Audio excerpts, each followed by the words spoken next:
All right, hey, we have to start again because hold on, I've got like just a problem. All right, hey everybody, this is Bridget Lynn-Dolgoff. This is Carrying Stones, and I can't seem to get out. Oh, here we go. Carrying Stones and Digging Holes, weekly talk. I've got Par from Sweden, and the topic is going to be unknown in the known. And yeah, so we just started recording again. So hold on one second. I need to figure out what a security thing is here. So let me see. And I have to figure out how to allow Par to screen share. So hold on one second. Okay, I have to go out here. Let me just go look. So anyway, we're putting this together, and sometimes I just don't know how Zoom guest. When you had Ken on, it was right. No, he shared your screen. He made you work, right? I made, yeah, because he has like no bandwidth. So click the arrow next to screen share in the advanced screen and who can share. Okay, hold on, let me come back here. And it says go to, yeah, so I had to do his work. So go to the screen share and the arrow, all right? And it said go to advanced settings, cool. And then, and it doesn't say, maybe enable optimize screen. Do you see the enabler? I don't see the enable. I guess it should say like that. Yeah, I'm looking for it. Music or computer sound only content from, content from second camera. It didn't actually, it wasn't straightforward with what I wanted. Okay. Okay, so can you screen share now? Both disabled participants screen sharing. We are a bit closer. Okay, hold on. I'm just, it says go, oh wait, duh. It has two arrows. Okay, hold on a second. All right, all participants, yay. Okay, and who can share? All participants. Okay, all right, you're on. Screen, I like that. We can see both each other, and we can see my screen. Maybe I should adjust the position of. Well, I think they mostly see the screen until you stop screen sharing, so they don't really see us. We can see each other. Well, yeah. I'll place the screens, and there is a little mythological creature on the left here, and the name of him is in the text. This text frame here is the shortcut to what I will attempt to talk about. So this is kind of a screen for just putting your eyes on, because in a short moment I will take a more careful chance to introduce myself. And as you can see, how the unknown relates to the known is high up here in the text, and it's kind of secrets in plain sight, and that's the best place, many will argue, to put secrets in straight in front of you, and they will at the same time see if you will notice them or not, and they will feel more powerful if their secrets hold still secret. And I'm sure your eyes went through this quite well now, so let's go take my little screen for me. Greetings all. And I am known as Man, but you can call me Per. Normally I will call myself Par from Sweden, and I'm in me, my own, I honor myself and all in creation. On the bottom here, I have a favorite phrase, because many people will ask if you understand. I will make a quest to investigate if understand or understand would make some quite large differences in the point of view how you see yourself. And I will tie this into some of my talk later about the so-called eternal battle. And this is kind of famous. If you get curious in life to learn more for real, you will start to decide yourself when things feel self-evident, and then you're coming much closer to truth, and to wonder where you want to be. If you want to be honor or under might help in viewing lots of things around us, because our words is not reality, but it's helpful science. It tries to service us. It tries to be our tools. So I reserve all rights means both I serve what is right, but what I say here is my right, and no one can take it away from me. So now that's my little thing about me, and I have for this class chosen 2 beneficiaries, and I would like everyone to remember and get interested to support Bridget, our host here. And I know from my own experiencing of following truth seekers or people in the outer skirts of so-called fringe, or the not normally accepted, and it's very easy to put us down from denying us in sneaky ways to have an income. So please, when you do join classes, think about Bridget and think about her Patreon page. And the second beneficiary here is Pentti Kaupala. His name is actually Bengt Hamtun in Swedish, because he changed his name after his initial years in Finland. He was transported during the Second World War as a so-called war child to Denmark, and he was raised in a Danish farm. He had 4 years old. He was forced to change language, to change culture, to grow up very fast in a critical stage of his growing up. Eventually, when he came to his adult life, he spent it working in his expertise in Sweden. Being in Sweden, he changed his name to Bengt Hamtun, and I was lucky enough, because he helped me along the way to find my way to learn more. If I will go back to the word unknown contains the word known. So what you know will lead you and help you to come into the unknown, and it can be quite fascinating. I had a stage in my life after working with teaching in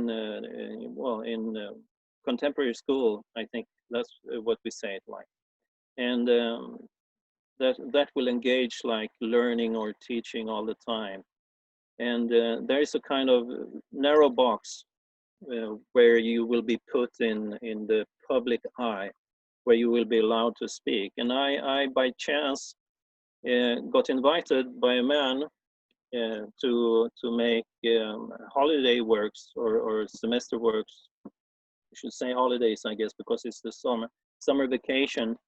I did guiding for a heritage monument in Sweden, and since I was a teacher in math and science, I could relate to what this man started to tell me. He was a friend of my brother, and he had relations buying things in business from him. So we happened to meet in that way. So this man invited me because he needed some support for guiding in his project, a monument, the largest erected stone ship monument in Scandinavia. It's called, in English, normally they will say Aal's stone or Ales stones, Alestenar in Swedish.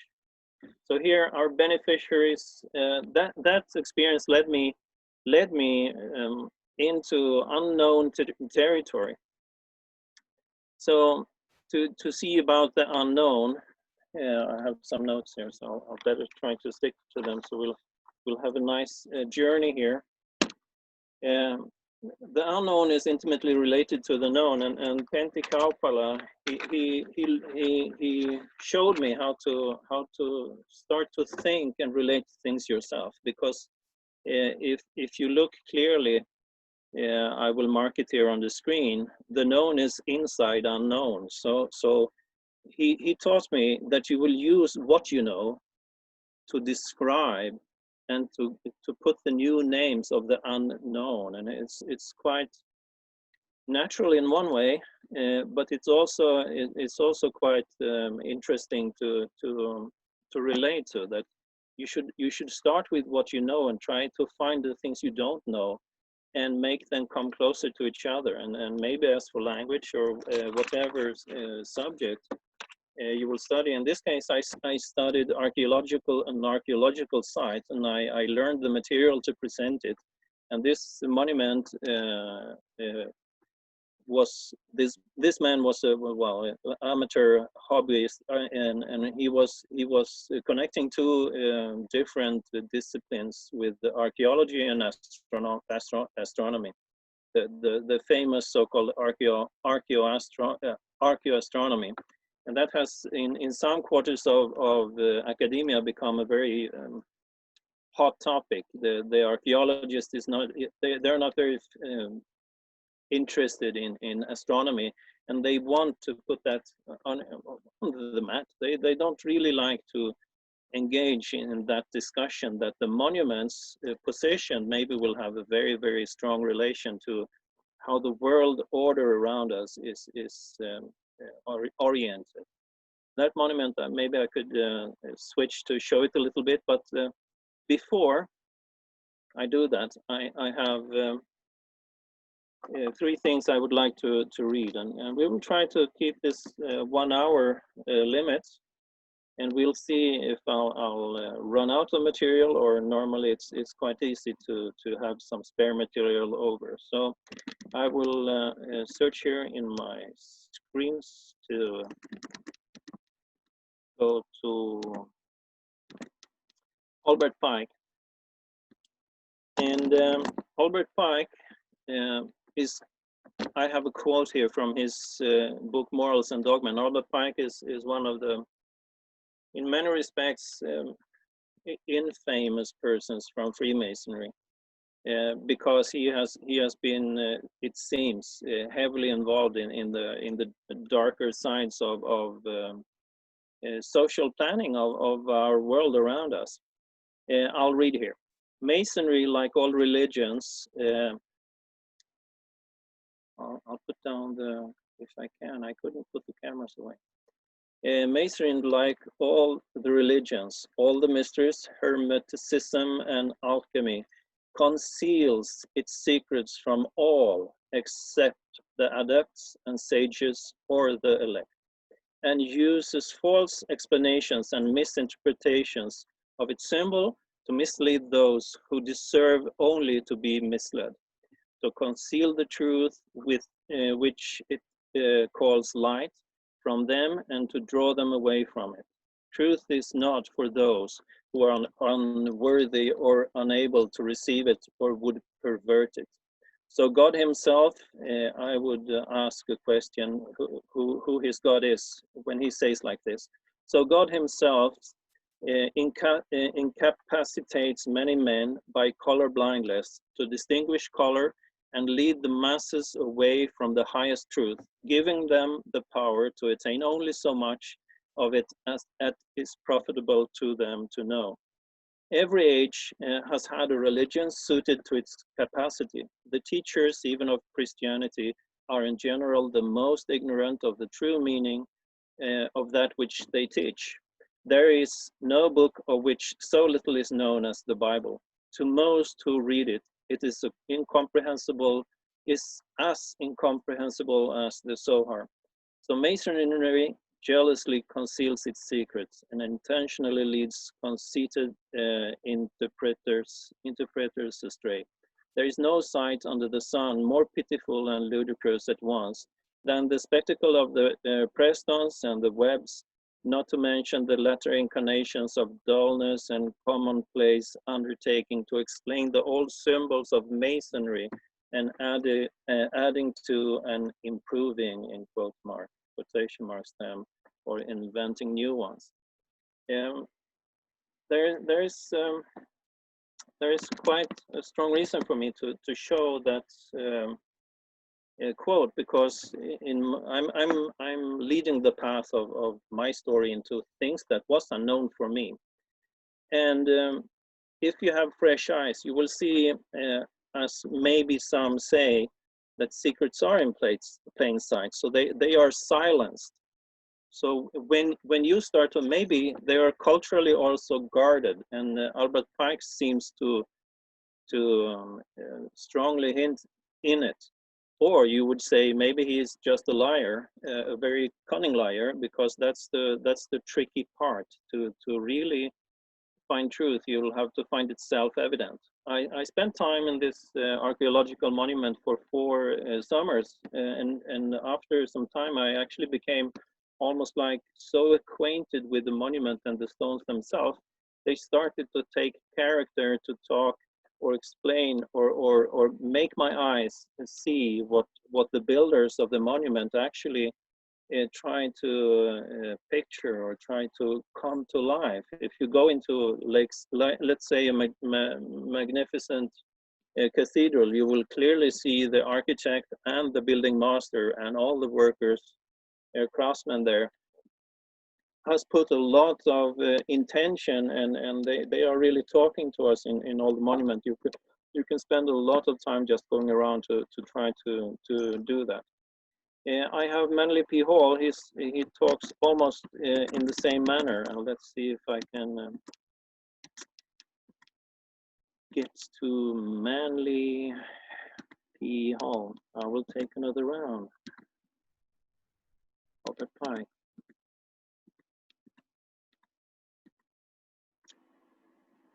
And that would be Manly P. Hall.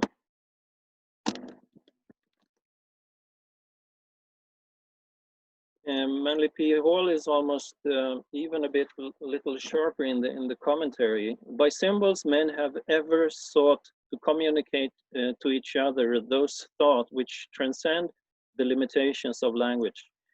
Rejecting man-conceived dialects as inadequate and unworthy to perpetuate divine ideas, the mystery thus choose symbolism as a far more ingenious and ideal method of preserving their transcendental knowledge. In a single figure, a symbol may both reveal and conceal. For to the wise, the subject of the symbol is obvious, while to the ignorant, the figure remains inscrutable. Hence, he who seeks to unveil the secret doctrines of antiquity must search for that doctrine not upon the open pages of books, which might fall into the hands of the unworthy, but in the place where it was originally concealed. Please feel free just to fall into some comments if you would like to if you jive with what's coming up here, because Manly P. Hall, for me, in a way, with this unworthy, well, you can feel people unworthy. Let's go back to Albert Pike. He speaks of the higher wisdoms and knowledges, and if you would think about the highest as the creator of creation, is outside what our realm. We cannot perceive or understand or even imagine how something outside our reality can create what we are in. So Albert Pike talked about God almost like, would you really call that God in the way he looked at it? I would at least think a lot about what he presented there. And Freemasonry, from my part, in a way you can say there is a dark or little malicious side and a more beneficial side of all these organizations. But Freemasonry, for the more part, for me, feels like a closed club, and with intention that doesn't always feel quite to my taste. So my little, maybe I'll just go here and I will be faster. I don't know if I will find my now.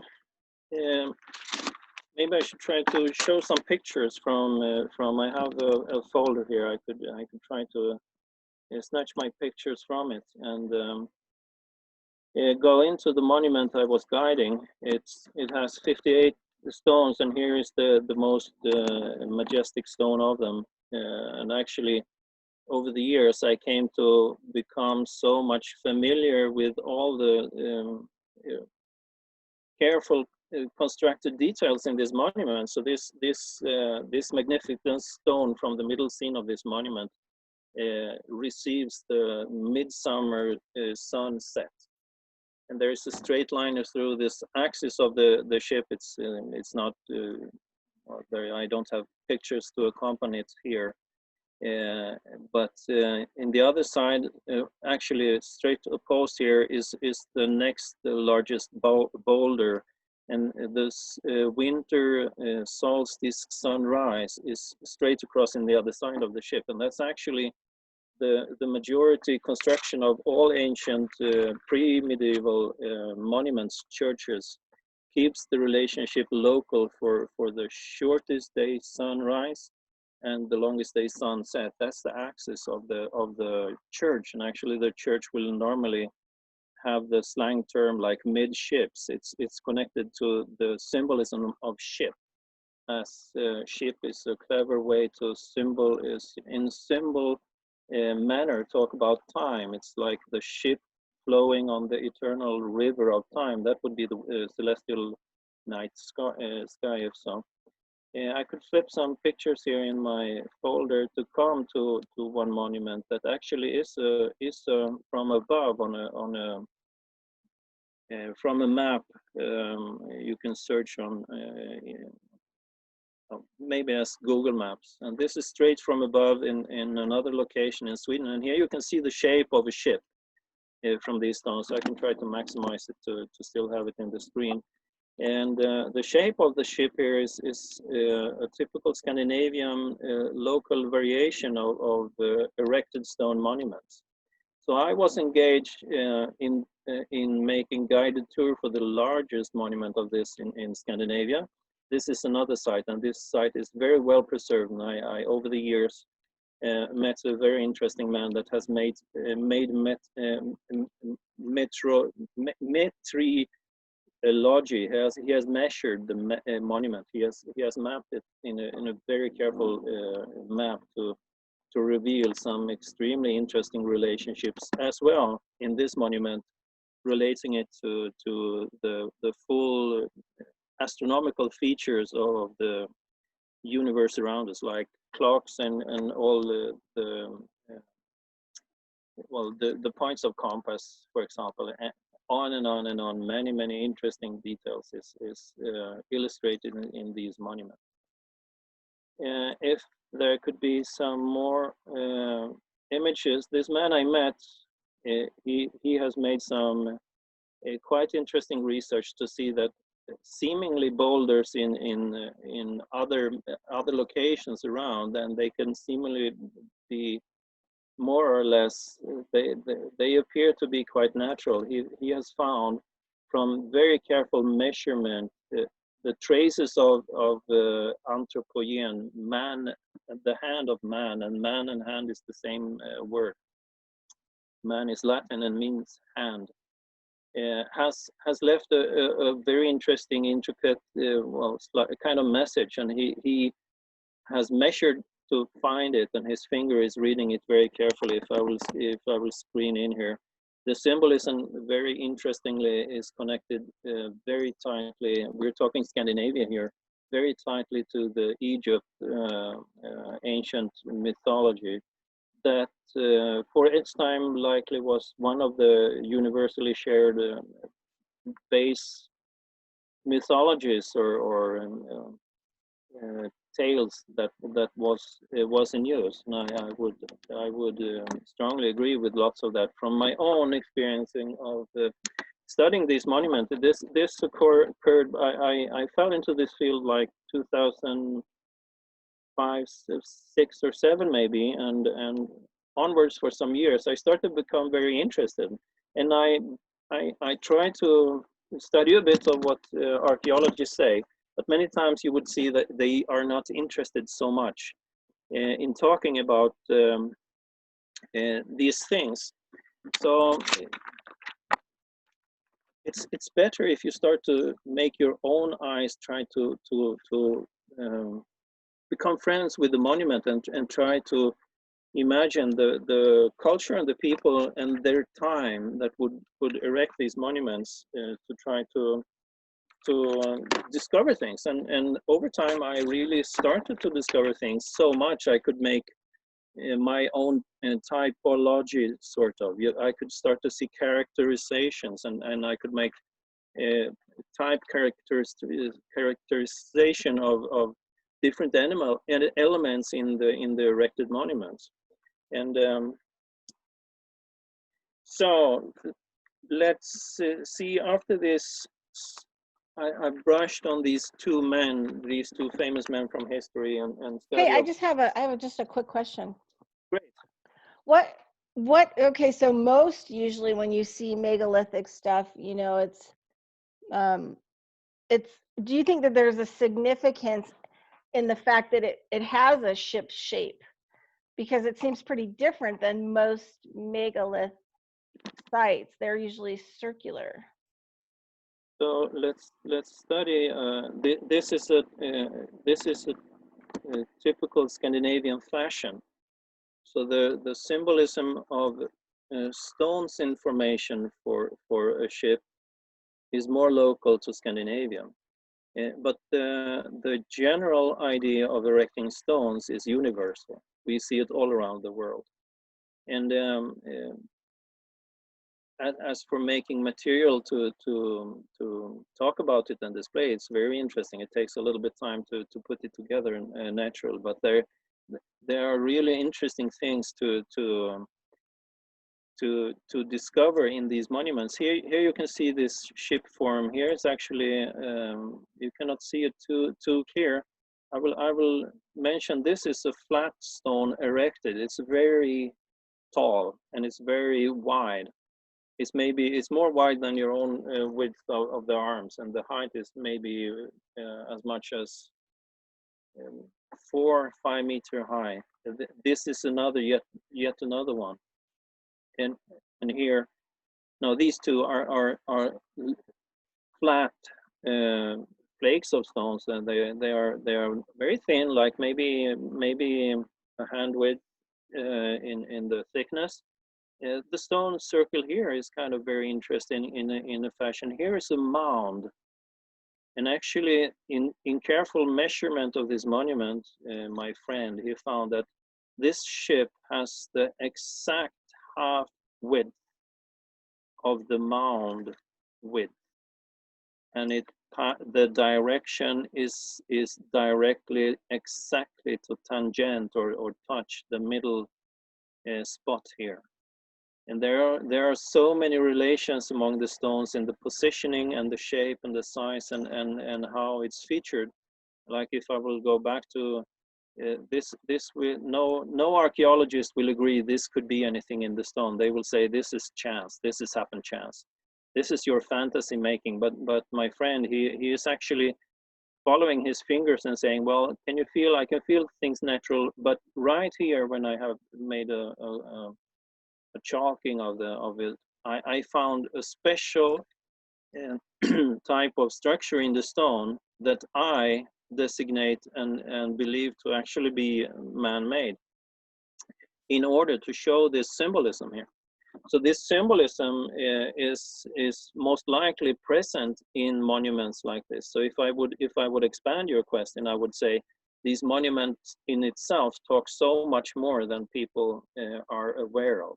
Yeah, no, I agree. And the other thing too is that, you know, mainstream likes to say that, you know, these people are not, you know, really that intelligent. So the thing is that most people in America, I have to speak for Americans, could not measure that all out and make it right with the measurements that it has. Great observation. And the man coming here, he just jumped out the car. He had been visiting the monument I was guiding, and he was in holiday in another part of Sweden. He stopped his car, he jumped out, and he went. Actually, he works as a civil engineering, constructing engineering. So he had some advantages in the skill of just himself walking up to this monument. But he just took his foot and passed it. He made a path straight across here and just pacing the length. And he said instantly, just looking around, that this monument has a designed measurement construction. He just said it from, and he even got a very close estimation from this path of stepping across the monument here and going around a little bit just for 10 minutes. And he made some notes of it. And finally, he has spent 13 years in this monument now. He is 84 years young, this very strong man.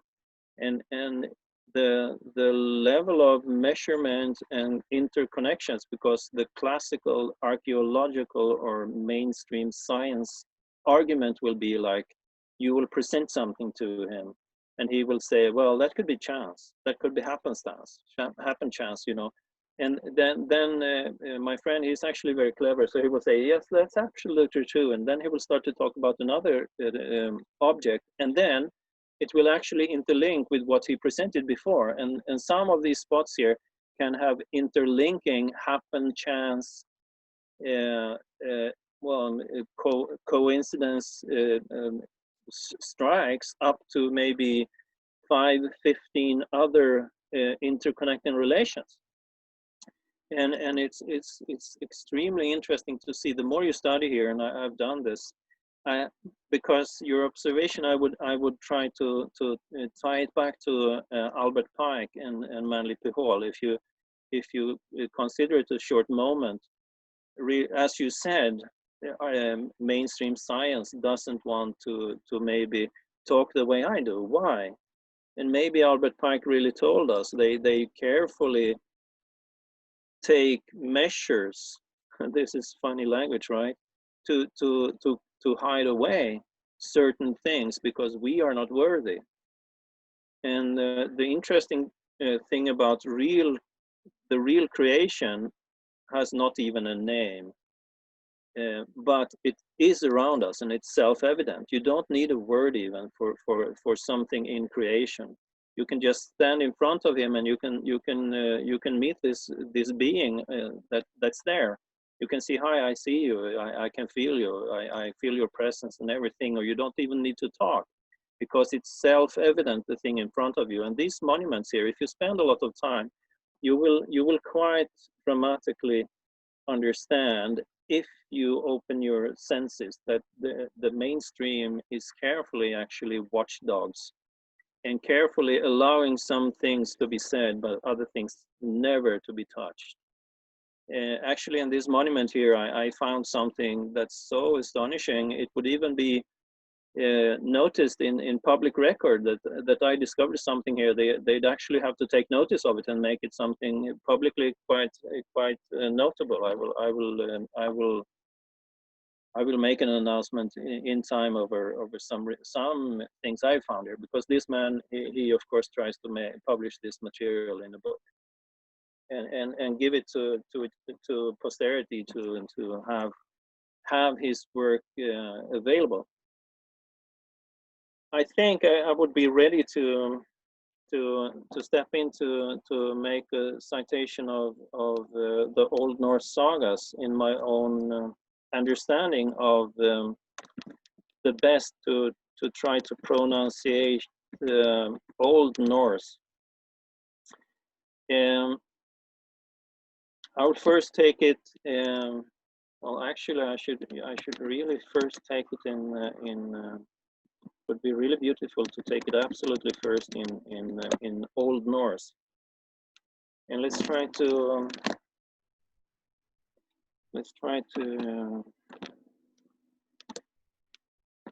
get it here. Jods bide gallar, helgar kindir, meiri och minni, mogu heimdallar. Vilt du att äg vallfader, väl förtälja forn spjål fira, thou är främst umma. And contemporary Icelandic speaker would actually understand this quite well. I, as a Swedish native speaker, will detect more than half of the words, and I can try to find them. This word here I mark here, telja, is actually quite close to English even. The interesting, over the years, when I studied as child in contemporary school, I actually never enjoyed very much the language classes nor the history classes, and now that's something you could. I find myself becoming more and more interested of it, because it was not designed to make us really interested of it. But when I come to my forefathers, the traces of my forefathers, they will clearly invite every aspect of their existence for me to start to try to find it back.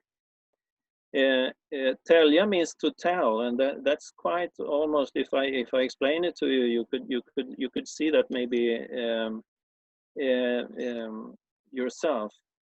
Man, of course, is not difficult. Bid, you see this is an Icelandic letter. This one, it's called it's approximated as DH. It's a sound, and that's almost like bid. And here this is, well, that's not easy for anyone in English. This word is very interesting in our part of the world. It's one of the really strong sacred words. And actually, I should try to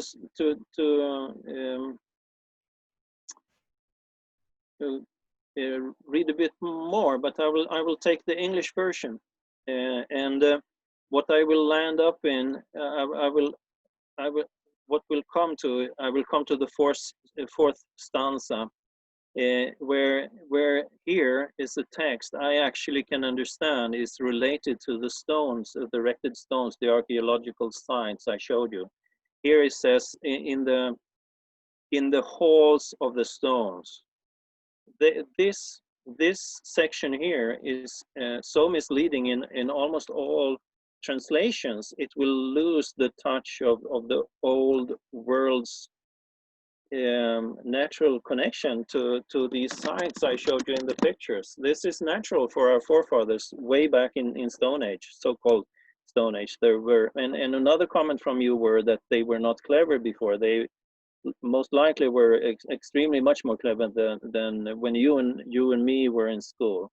You and I, when we went to school, we were actually degraded from 50 years before. When they went to school in the early 1900s, they were way more educated than you and me were in school. And now today, it's ridiculous. I can tell you myself, as an experience of teaching in contemporary school, I could start to feel. The last job I held was 2013. I could really start to feel the madness of the cultural change. They want to social engineer something new, so out of order, so far away from natural. So it's painstaking, and I could start to feel that in school, and I know now it's many levels way worse. So our forefathers, these stones here in the construction here, you can find a knife sharp directions towards south, and the text I showed you here, actually in the few moments before here was, and I will go to this in the English version of this. I have a translation in English. It's not very fantastic, but it's not bad. For silence I pray, all sacred children, great and small, sons of Heimdall. Heimdall almost means the home valley. They will that I will farther deeds recount, men's ancient saws, those that I best remember. The Jötuns, the Giants, I remember early born, those who me of old have reared. I 9 worlds remember, 9 trees, the great central tree beneath the earth. There was in times of old where Ymir dwelt, no sand nor sea, nor galled waves, earth existed not, nor heaven above, 'twas a chaos chasm, and grass nowhere. Before Bur's sun raised up heaven's vault, they who the noble mid-earth shaped, the sun shone from the south over the structure rocks. Here's the translation I showed you before. And actually, the original text in Norse clearly say it's like a room. And imagine the picture I will have here. This is like a open door room, because they have positioned their sacred stone monuments here. And this is like a sacred room. You will enter into it. And the Norse text say the halls, or the space of the stones, and this is here, and then it will have they shone from the south, because south is actually it's very key to have possession of the four corners of the earth. And south is actually when the sun is most high in the middle of the day, of course. So this is ancient knowledge, that south, straight south, is where the sun is most high. And there is a nice sharp orientation of all the points of compass intended in the construction of this. This is so keenly constructed, like a cathedral. No one could say like, well, it's only happened chance he put the stone there in this wall. No, someone will tell you, if he doesn't put a stone there, all this church will fall. He really has to do, and it's careful thought and careful design measurements in these monuments. And these texts, I'm starting from some 15 years ago, from becoming invited to talk about and spend time with the archaeological heritage site with erected stones. Over the years, they start to be so familiar, and my friends, so their characters sort of they were inviting me to take part of it and spend time with them. And now, step for step, different subjects will connect together like a big weave, and language is one part of it. And these ancient texts, I will be so pleased and happy to go through them in as original language color I can find them, in the leaves of the most original language. That's my favorite. And of course that invites me to find, to my known, the unknown of my ancestors' language, and I will become very much more closer to see and understand that. And I will do a quick glance on my my notes here for the class. And I would open a new section now, and I would call it well, what is up here. This is my thought of it: the union of three. And maybe if I say unit, or if I say unity, this is very small. So how about we make it a little bit bigger? So if we say unit and unity, the Latin uni is one. Is Latin for one. And the T or T after it is very close to something. If I would switch over to Swedish, the number one will appear. N is the same as one. And the second part here the last part of the word in Swedish and in North Scandinavian languages, we write words together. We don't separate them. Like if you have a pig farm, you will not write two words. You will write it in a connected unity word. So you will we will connect the words. So in this word for English, you would think like this: one and well, actually unity. You have some words is connected in your language. Here it comes from to be called. To be called. It's sort of name. So unity, the union of three. So here, unit will be related to union. Union, units. We find the unit in it, and so union, to unite. Unit, unit. Here in our language, we agree with this. Quite interesting. But here, if I would make a literal translation of enhet, it's quite interesting.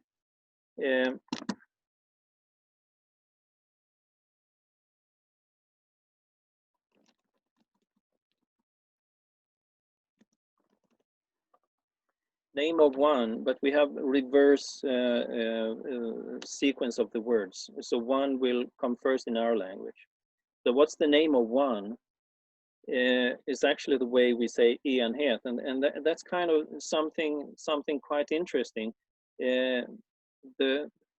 This text up here is to try to make the union of three. And where we were, where we are, where we will go. This, of course, should be a little bit larger text. That would be quite nice. And I would like to switch again to my Norse sagas, and I will go quite some down. It comes a very interesting passage, and here will be the English translation. And I know an ash tree standing, Yggdrasil height, a lofty tree leaved with limpid water. Thence come the dews into the dales that fall. Even stands it green over earth. Ever stands it green over earth's fountain. I will return to this word in a moment. Thence came maidens, much knowing, three from the hall, which under that tree stands. Erd, height the one, the second Verdandi. On a tablet they graved, skuld. The third, laws they established, life they allotted, to the sons of men, destined pronounced. And here's a good spot to just take the names of the three, because I'm trying to make the union of three. And in our ancient sagas, we should notice some quite important relations, what they tell us. Ord verdandi skuld, even hobby understanding of Swedish language, many will connect this word to a more modern day Swedish.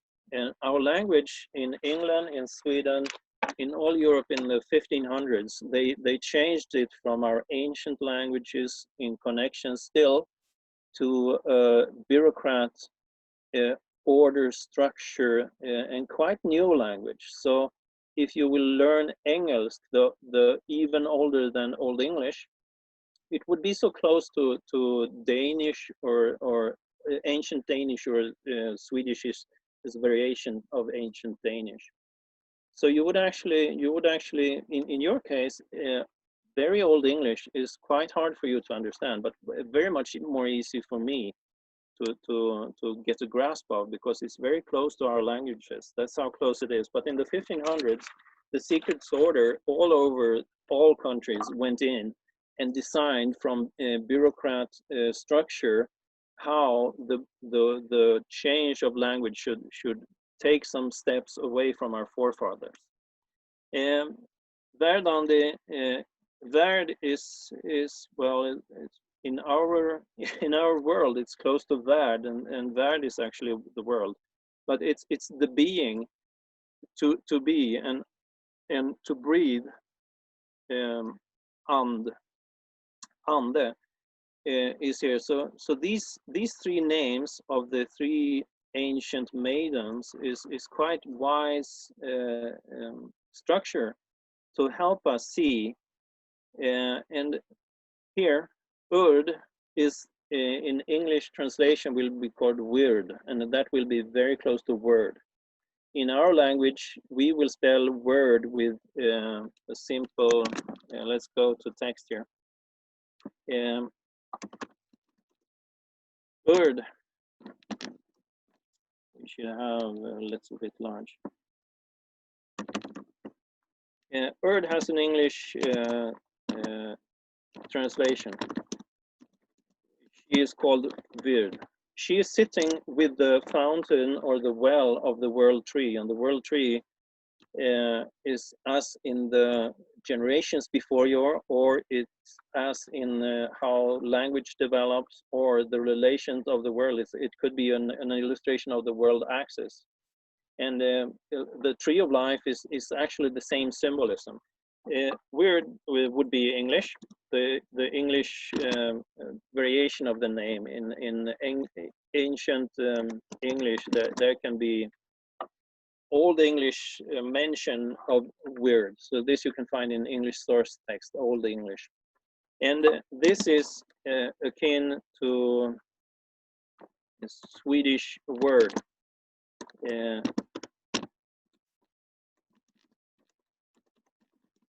That's actually in the most Scandinavian languages and word in English.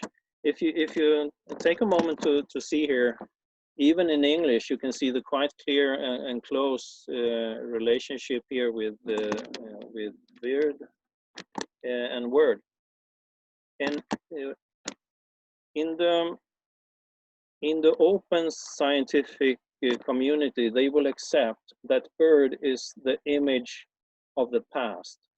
So in language terminology, they would accept to say this Urd is represented, she represents past. The past as in past tense, or where the words came from. Because in the description of Norse mythology, if I make a recap, there is the world tree. Next to the stem in the soil of the valley where men dwell, sits Urd next to the fountain, to the old well or the spring. And contemporary historians and linguists will accept that Urd means past. But actually, we could see here, if you think a little bit with critical thinking, that word means that's our forefather carried from the past to us, the words we still use today. So give the name of this character, one of the ancient birth maidens, to be word. The second so-called goddess is Verdandi, and that's very close to Old Swedish Vardande. That means to be, and that's present. That's the existence. That's where we are now. And the English translation is they agree. They will say Verdandi. They will have this as in the English translation, and so this will be past, or where we come from, our history, ancestry. And here will be present. It will be existence. It will be now. And the last goddess is called skuld or skulder. In court, there will be a lot of discussion in Swedish court who is the guilty, and we will have the name shoulder. Who will carry on his shoulder? That's the actually metaphor. So the translation for skuld into English will be, they will keep this translation. They will call it like this. But this will be future. Contemporary historians and archaeologists, they will agree that this talks about future. And in a metaphor, the shoulders will carry, let's go back to word, the start, from our past, our present, and here, verdandi in our present, that's the name for our present, is to breathe, andi, or actually it's close to spirit.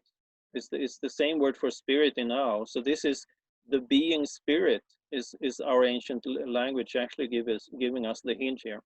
So from our past, words came from our forefathers. In our spirit where we are right now, we will carry for the future, because skulder means shoulder. So and in legal context, skuld or guilt, that would be translated into English as guilt. That will be the kind of still today word used, but it's kind of hidden in a little bit of a fog. And probably, like Albert Pike said, it's like a secret in plain sight for us to be there, but you actually have to think yourself. They will call us unworthy, and if we ask them, the club, the secret men, for help, they will do anything to mislead us. They will, and if you read lots of things about our ancestors, they actually put them down. That will help you and me to say, well, my ancestors, the ancestors, they were not smart. Well, because they actually help to hide important aspects and important messages, wisdoms from our forefathers that still is here. So all these three characters is connected to the world tree. And by happen chance, the Swedish for ash, tree, equals something that's kind of clever in English. But to find that the Swedish ask is actually ask in the way we see it in English, we should research, and we should consider, investigate more before trying to make a claim like that. The world tree has the well, and actually in other mythologies of the ancients in our region, the wisest or the highest aspect, Odin, is sent to sacrifice one of his eyes into this fountain, this well, and he hang himself in the tree for 9 days. And the tree will actually be the symbolism of the Earth axis, and the Earth axis determines what star constellations the sun will hide behind during the year. And the one eye symbolism of our ancient so-called forefather for Norse people, Odin, as the O is a circle, right? And well, if he has one eye, of course he should be the sun, our celestial star here, giving us life around us. How are we doing with time, Bridget? Because I of course have some more things to talk on if you want, and maybe otherwise I should try to find the nice little spot to make the pause for the conversation to go on another time. I don't know what time it is, so. Let me tell you, we've been running for maybe 50 minutes. It's. Yeah, go ahead and keep talking, and then. I will check my written notes here. Okay, I should go on just do texting, and I will make a fresh page here, because I could try to use my word processor here to just be a whiteboard to communicate from. And now I try to see the unknown relationship to the known. And I talk about myself. I'm quite mid-age, over 50 years old, and I have a past as professional in the business of teaching. So I could relate a lot about that. I was a math and science teacher for contemporary school, and in young years, I actually was lucky to have a nice family life, even though, sad to say, as a grown-up man, I have discovered the culture atmosphere all around the world is slowly breaking down the most sacred we have. Just to complement what I'm talking about, if I will scribble a little bit about it here. So if I said the union of three, actually we could call the sacred three, or sacred of three. There is many aspects of three. If you heard these three ancient birth maidens in our Norse mythology, they have an equivalent in Roman ancient mythology and in Greek ancient mythology. So this is nothing special about the Nordic traditions. And as in the Christian church, they will talk about Trinity, and that could match for the same line here. So if we would take Trinity, and even in classical education, they will talk about trivium. I mentioned that in our collab class. I was talking a little bit about trivium. All these words contains the three, and as in our Norse mythologies, we have three characters speaking for these aspects in sorts, in language, in culture, in metaphors for a lot of things. And this could maybe lead us to say we have, like my presentation, I said I am. That's me. That's the totality of me. That's the sacred unity of three. Let's skate up to this to image it again. I am in me. This would be body. My own. In Sweden, we have a very beautiful word. It says my own decision, and that's clever in English all the same, but with a different logic. In English logic, you will say there is proper ties. Property is what you own, but in Swedish we will say our own decision. But they make all Swedish or Scandinavian speaking people forget that this very little beautiful word, your own decision, well, first they trick you to not believe you're inside yourself. They will ask, what's your address? They will add a legal clothing over you. You've studied a lot of legal and common laws. You will not be unfamiliar with that. My own, and that's kind of the soul, and myself, that's like the higher aspect of everything on me. So here is kind of the three. I think I'm at least well, you're a grown-up woman, you're adult, and I'm making this class for us grown-ups to try to find some unknown aspects you didn't think about, but we will connect it to what we know, and we can make the unknown also familiar, and we can expand everything for us to keep this new And it's quite easy because the known and the unknown says they should be best friends. So down here, if we'll go back to the union of three, wow, how did I not come there? Come on.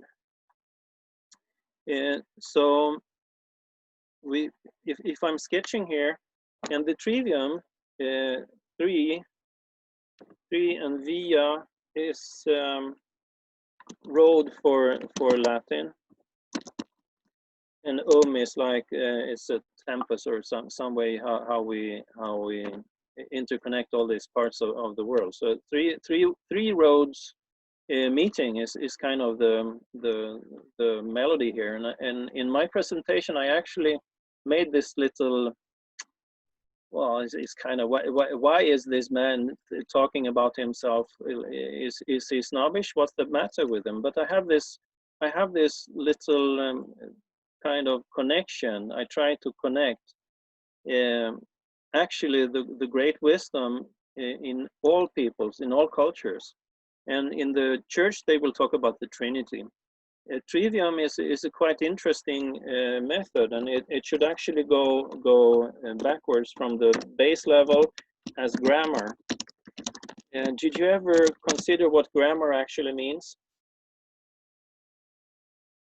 Try to find a root word, and now I'm actually making a word tree. How about the tree of life and the world tree in the Norse mythology? I'm thinking a little bit of that too. Grammar, do you want to expand on can we try to make it more comfortable and ordinary to understand it? What does grammar really mean? If we try to see the logic in what it is, it comes from Greek gramma, and gramma is sign, symbol, and in Latin, I believe they would actually call it graph. And graph actually means like to sketch or to well, we're making a symbol. So in the base level here, grammar, that's like if we start to make an idea, we make an idea and we try to connect it with a symbol. And actually Albert Pike and Manly P. Hall was talking about it, and they tried to say like they should be the only ones to work with these nice, beautiful things. And I say, I have a different point of view. I feel we should also be interested to have the quality tools to support us, because nothing of what I say is true, but it's the tool we use. It's like science or tools to be in this world here around us. Grammar, and that's to give the name of the world. And the easy way to do that is to have 4 questions: who, what, where, when. And this is the very basic things you always should find questions with these words if you feel stress in any situation.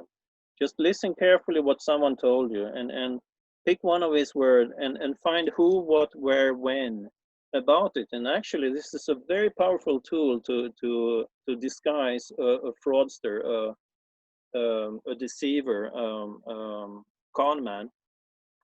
Who, what, where, and every question you get in return, continue with mapping out this question, because this is what we should actually, when you grow up as a child, they will never stop asking you these questions, because they love to learn about the words, the things around us. The next level will actually be to connect, and logic would be the kind of symbolism for that. That didn't look too nice, but I'm trying to keep the questions under here. And now you should engage in the question why. And this level is suitable for when you grow over the age of 7, 8, 9. And some will be even in the age of 10, 11, they will almost beat any professor in a subject. They will know exactly equally much. because they will know so much facts and how it relates, how it connects. And the how question is very, very interesting. And the last level will be the reason for everything, and it's called rhetoric. And to see the three sacred elements, what I'm painting here, as something extremely important to engage in. And I will make here is the first time you will enter the question why. And in anything you examine, you should carefully see that you actually have from the bottom the correct words and who, what, where, when it is. And there is a quite interesting thing I can make about the who. You should ask this about anything. And I made a test of myself one time. I said, wow, now I have to use this. I will tell you in a moment. Then you come to logic and you will engage in the questions how. And last, you will connect it up to why.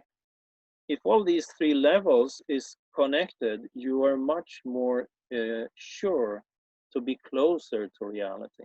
But no word is reality. Word are only signs. It's only trying to help us to go to reality and be there. Even without words, you will come here. But these tools are very powerful for us because we can start to make culture. If I would say some sacred things, if you would meet a people, they would have a land, they would have a language, they would have traditions, customs. If these conditions were met, they would be considered as capable people, and everyone would fear to try to conquer them because they have their own land, their unique language and tradition customs. This is the three elements viewed from another perspective. As I said before, you could have the way to try to images as body, soul, and spirit. Spirit. I hope. Tell me. No, that was very bad. You tell me I cannot be Englishman. I have to learn a little bit. Put an E on it, right? Spirit. That better. Yeah. Or you could have physical. No. What could you have? You could have material form idea. This will be the three levels of a technical if you have something with a special material with a specific form you create it and a specific idea how to use it. This is the definition for it. If anything is a technological tool, and that's actually another quite nice way to design how to strengthen your way to think and to work in capacity to yourself, find the power and the strength of well, you should be self-sufficient and you should self-evidently feel connection with your creation and your purpose. And in my case, if I would just try to sum up a little bit, or make I'll slow down the pace here a bit, suitable for a break. I'm coming from this invitation of 15 years ago to spend time with this archaeological heritage site with erected stones. Step by step, I'm going longer and longer into unknown territory, and I'm using my own critical thinkings and time spent in the monument myself.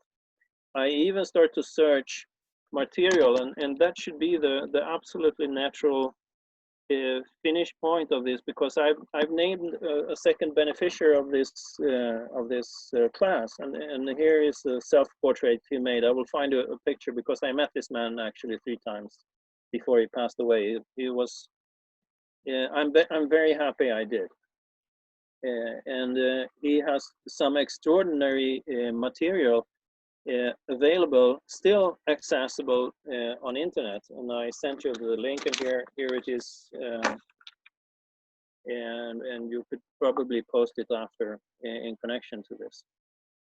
and he has an astonishing amount of material. He did almost like me.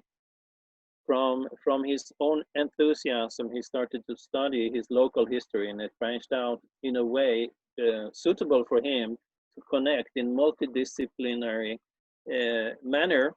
And actually, the if I could move, yes, I can move that one. It hinders me a bit. If I could show some from his material here. He spent maybe some 2, 3, 4 years around the famous Scandinavian rock art or rock carvings. Scandinavia has some of the world's most astonishing collections of ancient culture. And he actually discovered quite clearly that this is our akin to our ancient law. It was carved into stone. If it was carved into stone, it was equal to law. And the word for law in our language is actually team. You're in the team, then you follow the team rule. That's kind of the social code. And for North Scandinavian and Norse people, we can clearly say we actually thrive and survive in a quite extreme part of the world with an exceptional success. And we have a quite unique social code that is absolutely a catastrophe to mix together with people from many other parts of the world. And sadly, Sweden, my home country, is suffering among the most horrendous shoveling in of foreign different peoples. I'm sure there are more than 130 countries represented in Sweden. And the amount the last 20 years coming into our countries is ridiculous. They have changed our country's demographics more than 15-20% just from the so-called good heart immigration policies there. Now Sweden is not unique, but it's quite extreme in many ways. One of the first rock carvings, Pentti Kaupala of Bengt Hamtun, actually started, he spent time with rock arts like I did with these erected stones. And finally, the symbol started to talk to him, exactly like hieroglyphs from Egypt. And hieroglyphs is imaging, stylized images is depicting a word or a sound. And here, I will read from, see if I can do it without disturbing it too much here. I will paint it at the same time. Su is this foot, no, it's this sign here, Su. That's the same as law. He made, after some 5-10 years, a connection to the likely, the possible logical connection. Su ip. Ip is this foot. Nu, that's from the new of the moon. Or down, that's what you call when the moon is waning, right? So this the most extreme waning of the moon. He gives this the sound nu. He gives one, this shape here is a foot, the outside rim of a foot or a shoe. He gives this the word pa. And here he says, he calls this foot the naked. And then pu is like on for him. Li ek, direction, cross over, here is a cross. And ban is actually why we should not be urban. We should definitely not be urban. Ban is actually the celestial path of this well, all motion on the stars in the sky is actually Ban. And if you see this arc here, and then he says it changes, it collapses, it crashes out on here. And his suggestion to what this likely will mean is we can interpret the protection formula freely as. So he says this is like a protection formula. This is like don't tread on my land or things will go bad for you. Let's see his translation here. As everyone knows, that's the Suif Nupa, as everyone knows. Now, if someone stamps, put his foot on the naked, that's the naked growing crop in the field.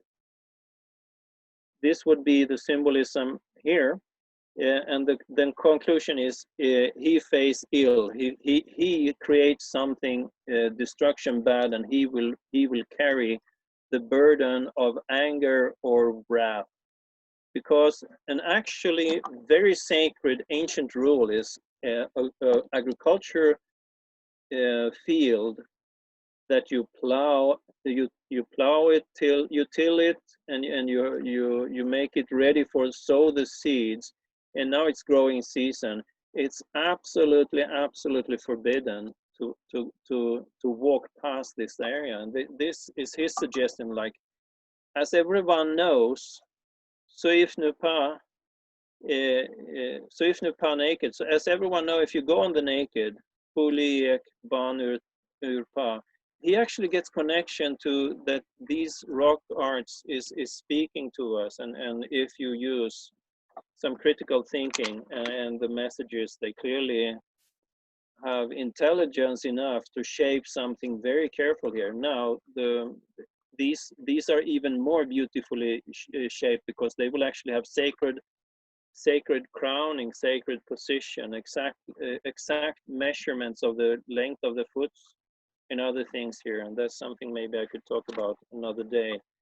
It's research from this man and the other man I talked about a little bit in the start of this presentation. Some more material here is actually from Bengthampton's homepage, and here we can say you see my arrow on the screen, right? You can see my arrow. Is my pointer visible on your screen? Yes, it's visible. Mm-hmm. Yeah, great.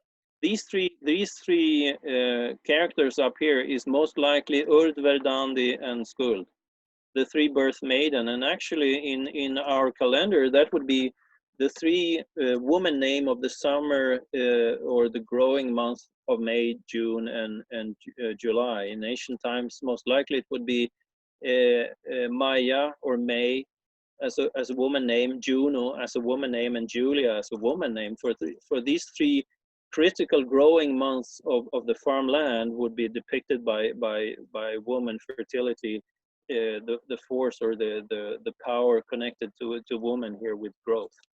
The illustration of the line or the characters lined up here, most likely here you see the bonds between characters, and I would imagine I actually made I put a paper over exactly this one and make a more careful investigation, and I have my own pictures of this I could show in time to show details of this section of this monument. It's actually from Norway, and this is actually the law of marriage, and the husband, the house, they are bond or bound by the house they share together. The ancient customs would be to take hand. It's the same in North America. All the ancient tribes of Indians in America will have the Indians there will have the same ancient traditions. They would meet in front of everyone, and the couple to be married, lawfully married, with all punishment if they don't behave socially as expected of a married couple to support each other. They take hand in front of everyone, and that's the ancient symbolic ritual performed in most likely all regions around the world, way past the Bronze Age and so on.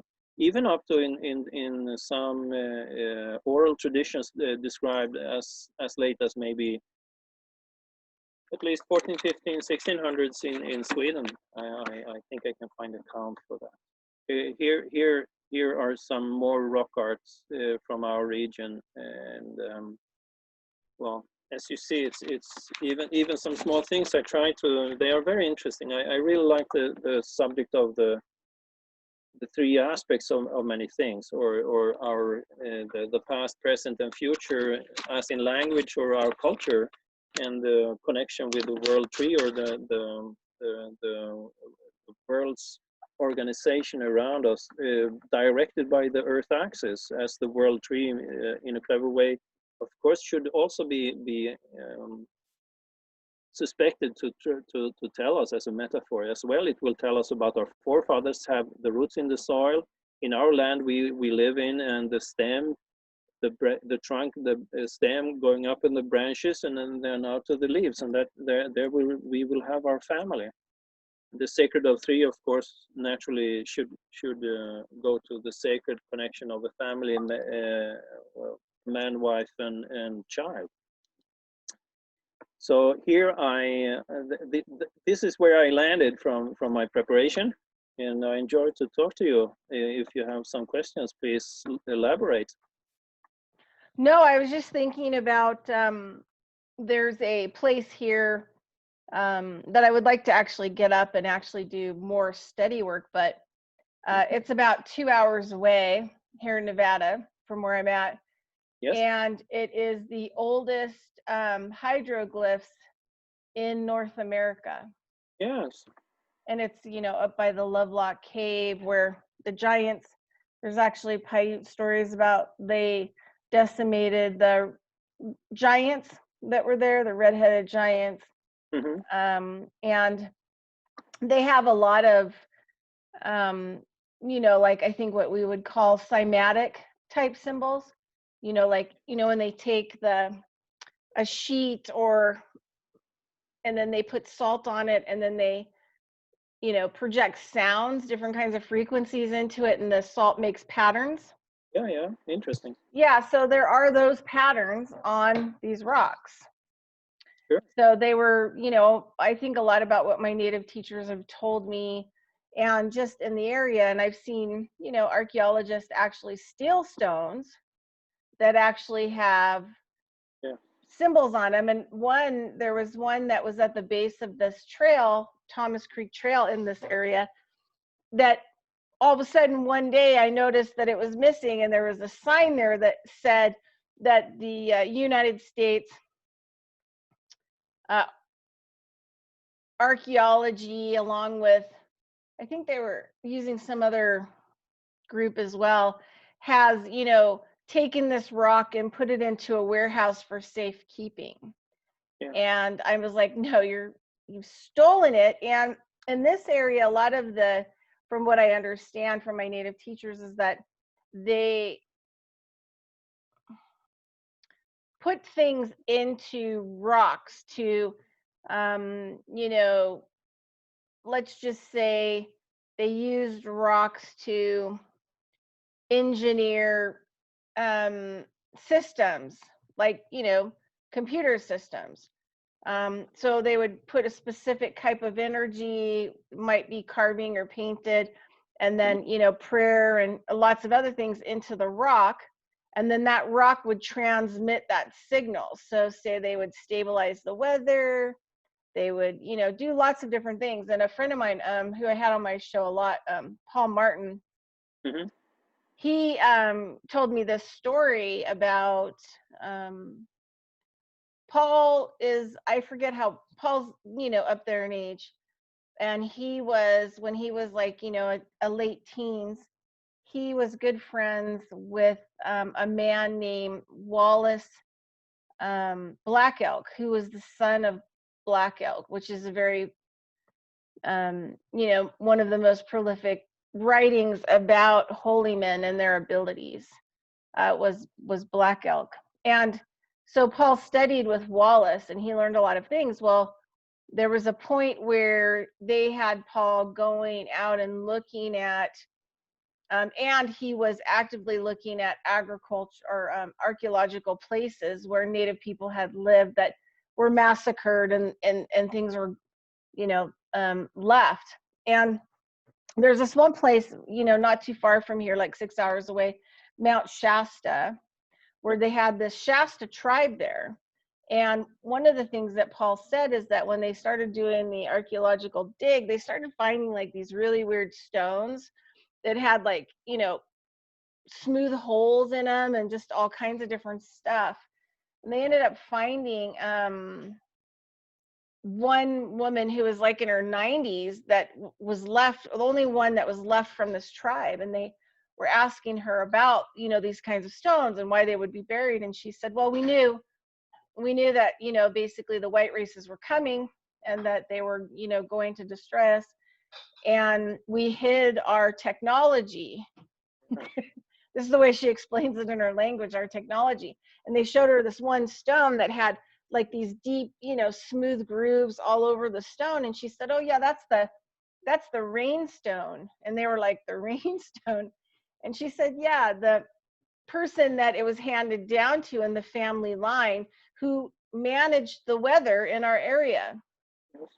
And that they would, you know, the person knew because they were raised with the stone how to, you know, use it to put their fingers in and exactly what kind of pressure and ways to turn the different holes, and it would actually change the weather.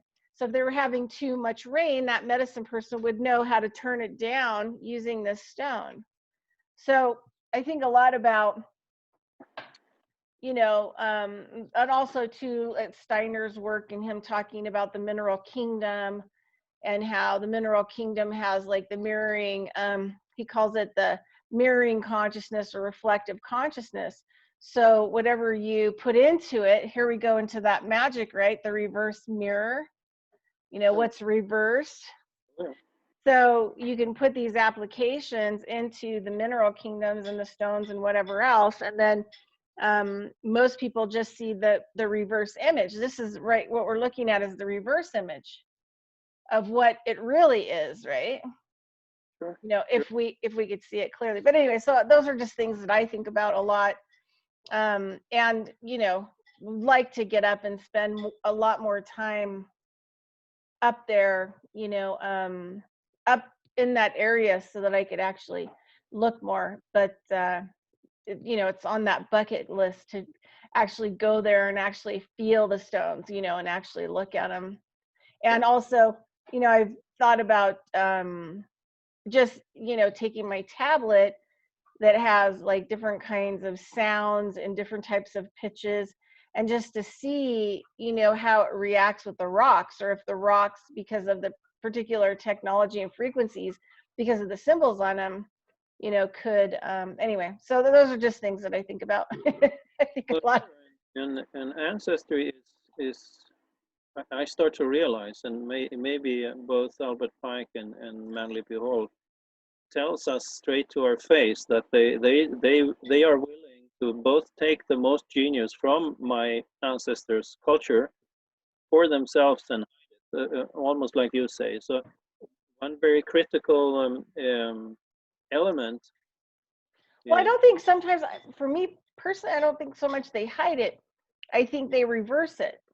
And you know, a lot of my native teachers have told me that whatever you think it is, it's the exact opposite. So I would say it's even worse. Not only do they reverse it, that they probably hide the truth in the corner, but they try to destroy it as well. They try to steal it and destroy it and erase it from us. right, but I mean, but this is the other thing too, is like how many people, you know, I thought about a lot about this, you know, in the last year too, is that I don't, for me personally, and I'm not trying to be conflictive, but I think about that we haven't really actually participated.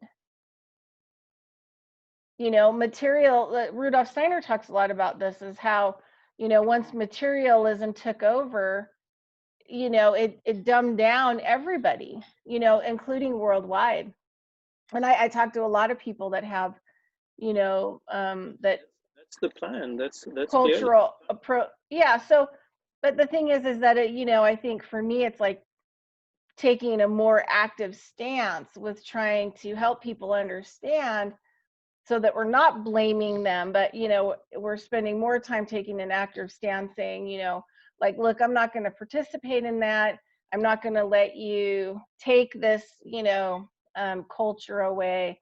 I'm not going to, let you destroy it. So that, and communicating with people from other countries and other cultures, I think is super important, so that, we can really understand what's at stake here. And that if these kinds of things continue to be scraped, off, then we won't know anything, and then we'll be at the hands of those that we elect to tell us, what we're supposed to think and feel and do.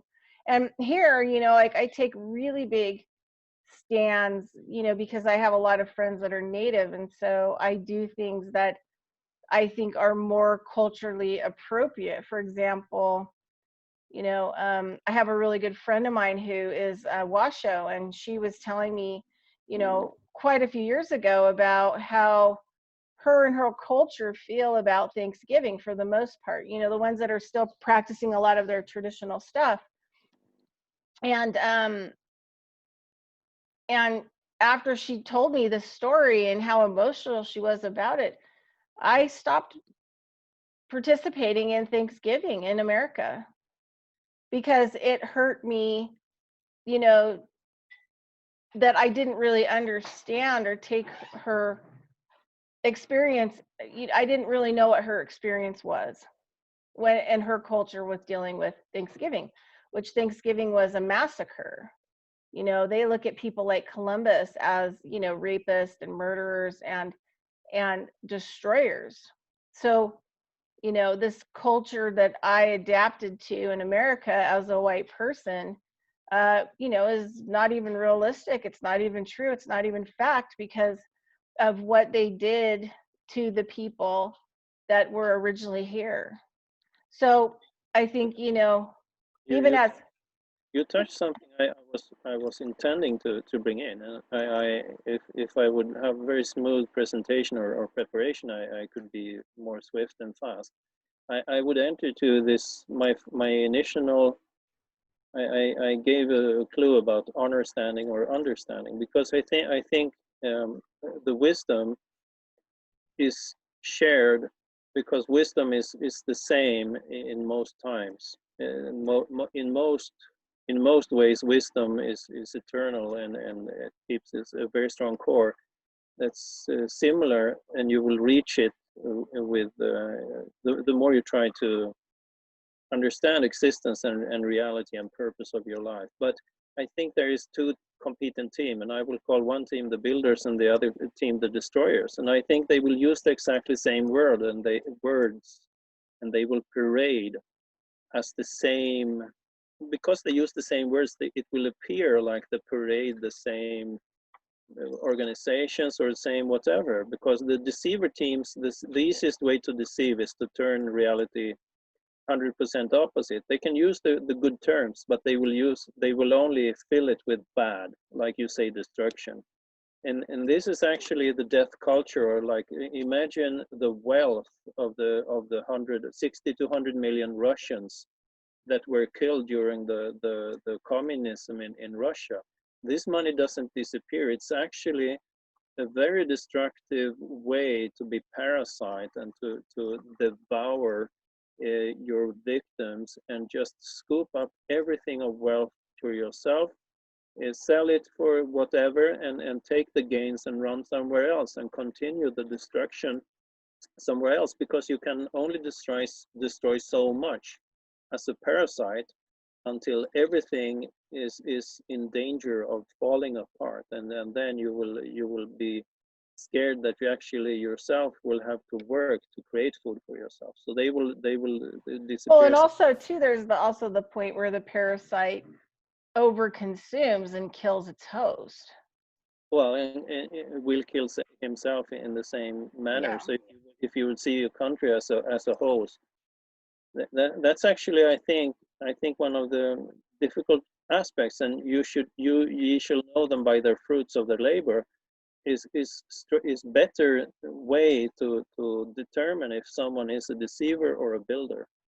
And because I think not all of those who came to America, it's well established that the Iroquois tribes actually had a confederation law established and their own language and lots of other things. Isn't that true? It was the Iroquois that the founding fathers copied there. I hear these. No, it was Lakota that, well, actually before the founding fathers, but it was Lakota law, or the original constitution was Lakota based. And then the founding fathers actually decimated that and created their, you know, own agenda. I mean, the Constitution of America was never really meant for us. Sure. It was meant for them, the deceivers that came here and, you know, erected everything. So but the one before that, but you know, in America, you know, there was like a zero tolerance. And I know this because I have a lot of friends who were born in America, but their families came from other countries. Yeah. And because there was a zero tolerance on language, that you would have to speak English, Americanized English, and that's it. And even for a long time, like you couldn't even, I mean, even now, you have to go through like a major ordeal just to exchange, you know, foreign currency, like at the bank. And it could take like a 3-week turnaround, where you go to places like Canada and they take every currency. And oh, by the way, here, let me figure it all out and I'll give you change back, right? You know, in whatever currency you're operating in, but we take anything and we exchange it all. So America had this very zero tolerance towards language, towards other currencies, you know, like were very dominant. And so people that could have taught their kids language, like me, I missed language Russian by 1 generation, that could have learned languages, they didn't want them to know their other language because of the domination. And so they only forced, you know, Americanized English, you know, onto their kids. So it, you know, America is this really erased, you know, history of so many different people's history, you know, not just, you know, Native people, but you've got, you know, African American, or, you know, people that were trafficked from Africa. You've got the Asian people, Japanese, who were trafficked from their countries, you know, to do labor. And yeah. And you know, the thing is like so little is ever talked about the Japanese people. And the reason why I know more is because I have a friend that, you know, I've known for a really long time, and his mother, his father was white and his mother was Japanese, and she survived Hiroshima. Oh. And you know, he was born, and so she, you know, talked to him a little bit about the culture. But you know, during the age of World War II, we had a lot of Japanese American people in the country, because a lot of them had been married somebody, a GI, you know, somebody, and had come to the country. Well, they took them all and put them in concentration camps for years. Some of them were in concentration camps in the United States for 20 years.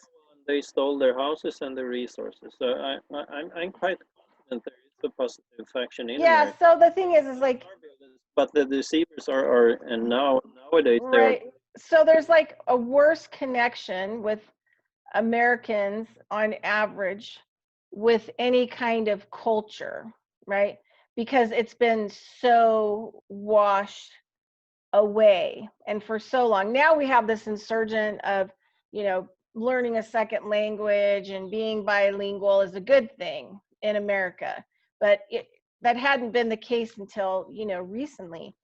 So in order for, you know, us to have these kinds of conversations with different kinds of people who know about certain types of cultures, who have thought about all of this stuff, you know, considerably.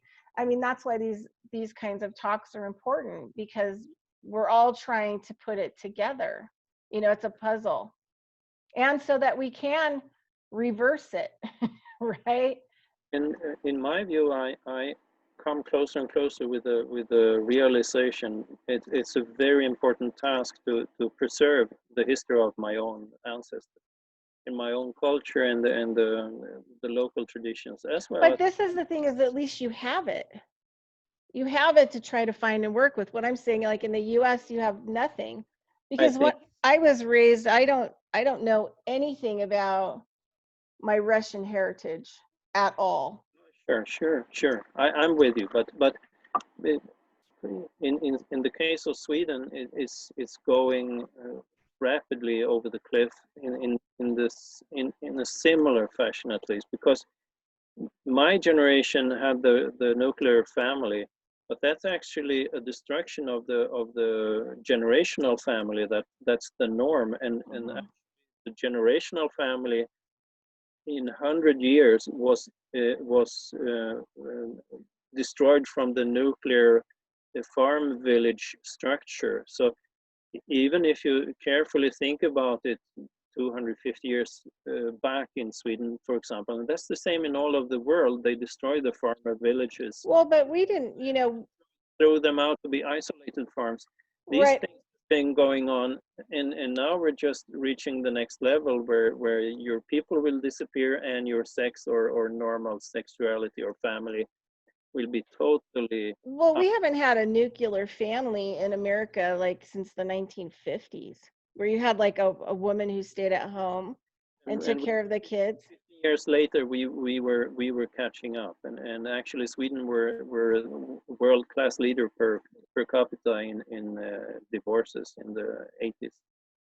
Yeah, I mean, the state I live in the 60s, I believe, became the first state where you could get a divorce in 6 weeks. So they had these little apartment units here where people would come and get residency in 30 days, and then they could get a divorce right away. But it was the only state that a woman could actually divorce a man. So if it wasn't a happy union, that they could leave. But yeah, so I mean, the thing is that I talk to people from all over the world, and I'm watching, their culture, going by the wayside, and their beliefs and all this other stuff. But in America, it's been gone for a long time. And people don't even really know how to have normal relationships here. Now it circulates around money. That's, what people have relationships over. And it's the only reason that a lot of them get married, because you get, you do better financially from the government if you're with somebody versus not with somebody. Yeah, I'm with you. So it's just kind of crazy. Okay, so do you want to finish up? Well, I could have a little of my preparation, and I would say, let's think about honor standing or understanding. Take away the word stand, because stand is actually, you will try to have legal standing, and standing will actually be connected to your honor. So will you be under your standing, or will you be honor standing? And I think they are clever to deceive us too much. The bureaucratic structure and organization of our so-called countries. I know my forefathers in the country village, they would have the village council, and that would be equal to, in our area we rule alone. No one can say anything over us and have no right in our space. So they more or less were a little country of itself. Naturally, they would have to cooperate with the region and maybe have regional councils or whatever. But the beautiful word for law in Swedish is lag, and lag means team. So they would have the village lag, the byalag. By is the stead, the homesteads in collection is the village by. So that's actually, the honor will be taken care of with yourself, with your own unity. And they have carefully thrown us away from those things step by step. I have a quite interesting book. It will take me maybe 5 minutes to read it, of course, but this is online, and it's said to be a fraud. well, just a made-up thing, but it's actually from the Frisian or Dutch people in Holland or Netherlands. It appeared approximately the same time as the Norse sagas were printed down. This seems to be from the same era, but here's the original document, and it actually depicts a kind of language or symbol script style of its own, not known. And it says in the text, "Okay, my son, you must preserve these books." And the book is written down the history of the ancestors. The text will say this, but it actually depicts a time span of maybe over 5,000 or 8,000 years, I believe, maybe up to 10,000 years. "Okay, my son, you must preserve these books." And they kept it in the family with body and soul. They contain the history of our whole folk as well as our ancestor. Last year I saved them from the flood along with you and your mother, but they had become wet and started to fall apart. To preserve them, I copied them on foreign paper. When you inherit them, you too must make a copy, and your children likewise, so that they will never be lost. Written in Leuven in the 3449th year after Atlant sank. That's Atlantis, a mention of Atlantis. That is the Christian reckoning, the 1256 year. And I will go to the next page. This is interesting because this book is, oh, what's happening? I hope I came to the right. Yes, I did. I think it's some 60 pages or something. It's very interesting. If you will have to spend a lot of time to delve into it. But if you read it, you will be quite fascinated by the strong traditional customary, the stroke of authentic culture is just reeking in these documents. But still, they are from some claim to be a hoax. So I don't think, yeah, you'll have to send me that link because I don't think you sent me that link. I can, absolutely. I will do it just simply in a short moment. And the second page is even more interesting. This is what I want to point out about the deceivers or the builders. The second page in this book says like this: "Dear hears, that's the ancestors. For our beloved ancestors' sake and for the sake of our precious freedom, 1,000 times I beg you, dearest, to never ever let the eyes of a monk go over these writings. They speak sweet words, but unnoticed they meddle with all that concerns us. Phrase. They collaborate with foreign kings who pay them well. These know that we are their greatest enemy because we dare speak about freedom, justice, and royal obligation. Therefore, they want to liberate all traces of our ancestral heritage and what it is left of our morals." Goes on a little bit more, but I think honestly, we ourselves have to go back to more traditional and connected with land culture and our ancestor and traditions. I hear from archaeologists in times, if they hear oral witness speaking about the region, at times they will find artifacts when digging as old as 25, 30,000 years old, that can speak the same, can verify the same as oral traditions. So our oral traditions, we should really, as you go to the elders in the Indian tribes and make them connect in their tribes and with each other to share knowledge and share the tradition and share this history of our ancestors. Yeah, a lot of them are, and a lot of them now are teaching the generation that's been born recently their language. So they're going back to, a lot of them are taking back their land claims from all governments. Right. And yeah, so they're rocking. I always say that, you know, it's going to be the native people and the farmers that are going to save the world. Sure. So anyway, all right, anything else left before we close down? Thank you for inviting me. I enjoyed talking to you, Yeah, and we're also going to be putting 3 more of these little talks together. So yep, people just stay tuned. great. Yeah, can you I will definitely send you you end the recording here. I will service you for links and other things so you can have the full scope. yeah, that would be great. And then I can post them as well for people on the blog, coe-llc.com, and just look for PAR and this talk, and there'll be a blog with links for everybody to look at. Well, All right, thanks so much. thank you very much.